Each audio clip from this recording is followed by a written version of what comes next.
I just don't know how much further this market is going to drop. Honestly, when I first heard about the pandemic, I was following it just a little bit, and I really didn't think the implications would have this big of an impact on the stock market as it is having right now. Obviously, I've never lived through a pandemic. I'm sure most of you haven't gone through the same thing, especially when it comes to investing, because we really have never seen anything like this before. But in the back of my mind, I didn't think that it would be as bad as it is in terms of how the market is doing. I figured they'd be putting more freezes on the market to try and control it a little bit better, but officially we have wiped out all the profits we made since the president was elected. And in my mind, just looking at the 5-year trend of the stock market, it is really eye-opening to see that drop at the end of it.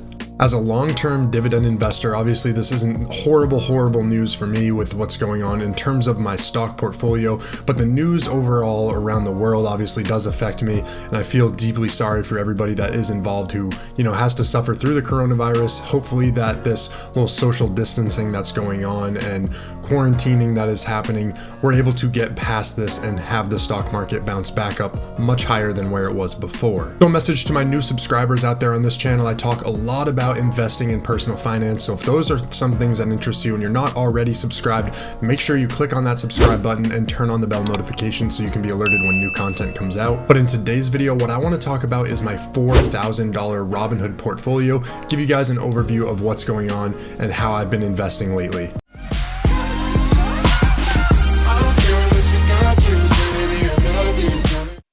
So this video comes to you guys just a little bit upsetting because my last overall portfolio update, I think I was around $5,000 and I was going up even higher than that.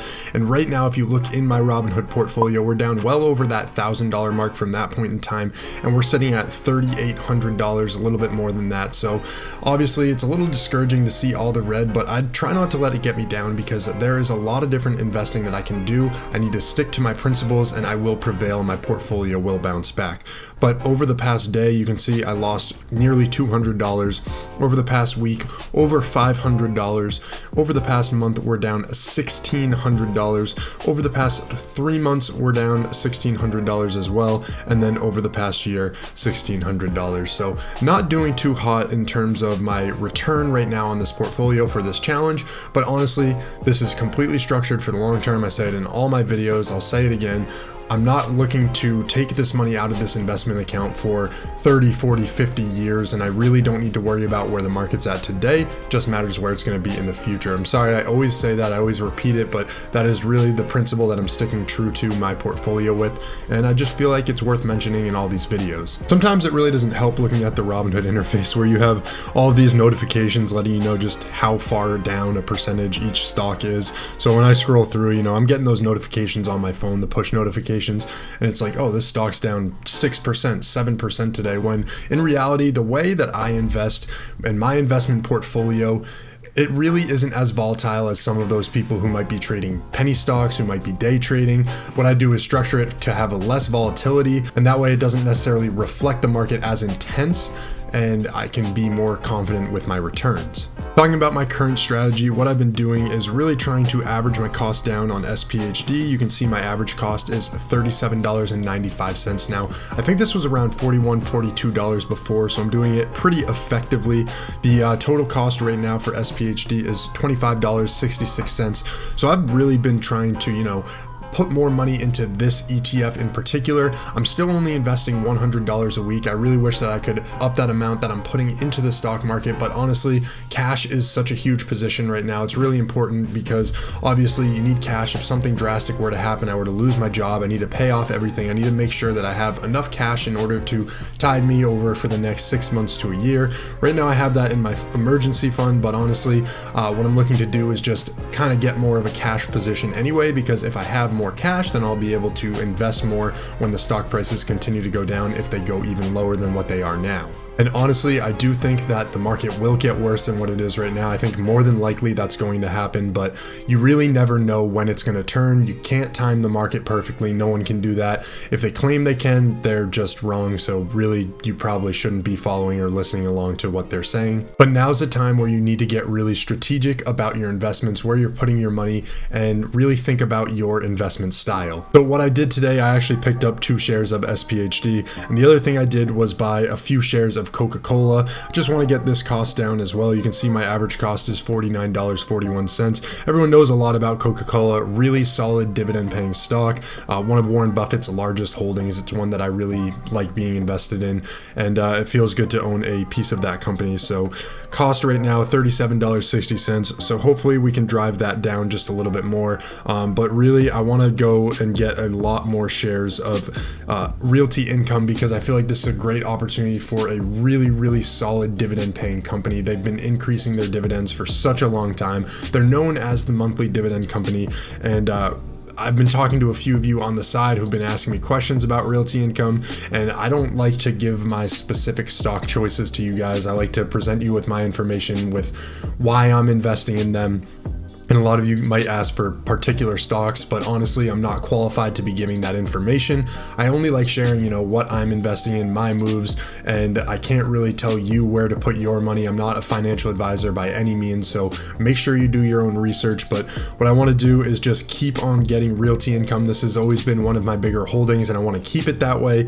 But really, I think for the time being, my moves are investing in SPHD and also investing in Realty Income pretty heavily, and then looking outside of my current portfolio, so outside of the current stocks that I'm invested in right now, and I want to add on to this some of the stocks that are going to do well during this economic time. So talked about it in a few other videos. I'm just going to do a quick mention of it. Zoom jumped up 22% today. If you saw my last video and the one before that, I was talking about how I thought Zoom was a pretty solid stock, and I've been considering it for my portfolio. I don't know if I missed the jump on this one. It could go back down, I would say, but honestly, companies like this, Zoom, where you're going to have non-face-to-face interactions, but it being able to do face-to-face kind of conference calls over the web, that is kind of the thing that I think is going to be really big, because I don't know when this whole social distancing, when this whole, all the companies are making us work remote, I don't know when all of this is going to end. So it's important to think about different stocks that you can be investing in this time. So on the other side of that, I do like stocks that are in my portfolio that I want to be investing in even more. That's stocks like Microsoft. Microsoft has Skype. Skype is similar to what Zoom does as well. And Microsoft, I really had a really good buy-in point before. They were up over 180, maybe close to 190, $200 at one point. Now they're down to 135.70. So is it a good buy-in point? I mean, I would like to think so, because I was buying in at that point before. So what I want to do is get more Microsoft soon as well. But really, looking at my overall portfolio, most stocks are at a discount, and right now, if I sort by total return on each stock, I'll show you guys as today's return. Sorry, if I do total return, click that there, every single stock now is negative for me. And that's, not what you want to see when you're investing. But honestly, I'm feeling pretty good about, my cash reserves right now. I'm feeling good about my safety net. And I think pretty soon I'll be able to start investing more and more money, drive the cost down. That way, when the market turns around, all this stuff starts to end, it'll get a lot better. The way I look at it with this pandemic going on, I think there's, both sides have extremes. I know a lot of people who are freaking out about it. I know a lot of people who say it's no big deal. But in my own mind, I lie somewhere within the middle. I think that for the time being, it's going to get worse for a little bit longer, and then we'll start to figure out how we can adapt, what's going to go on, and how we can prevent it going forward.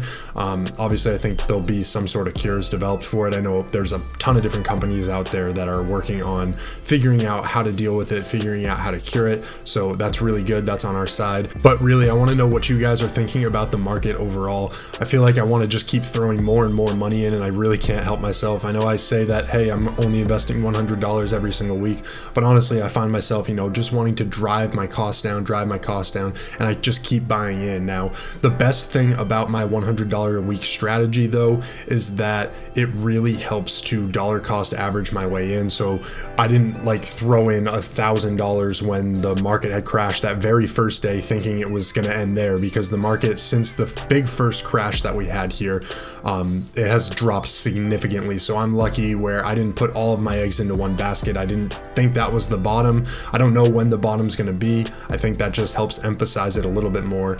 And just be smart with your investments, guys. If you aren't comfortable with the money that you have putting in the market, don't put it in. It's pretty common sense, but a lot of people think, they're going to make a lot of quick dollars on the market here and there from the situation at hand. I'd say for someone like me, I really couldn't tell you tomorrow if the market's going to go back up or if it's going to go back down.